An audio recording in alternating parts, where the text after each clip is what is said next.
Ayon sa ilang testigo kahapon, bumaba daw yung kriminalidad nung panahong may mga EJK at nagdedebate sila. So kinuha ko yung data dito sa LBR mo. So, Yung crime index. ang crime index na tinignan namin ay mula 2016 to 2018, same period ngayon. July 1, 2016 to April 21, 2018.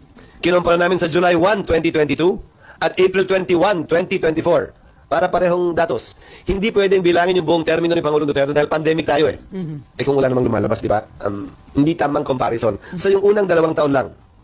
Tandaan nyo, sinimula ng war on drugs o 2016 pa lamang. Ano date ng memorandum?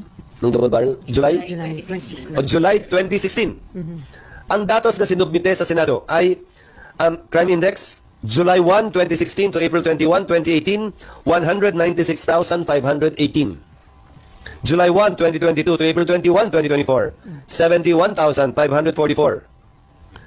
Mas mataas ang krimen nung panahong yon, 16 to 18, ng 60%, halos triple.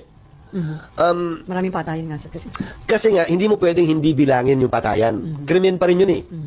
Extrajudicial killing nga is a crime. Hindi mo pwedeng hindi bilangin yon sa crime index.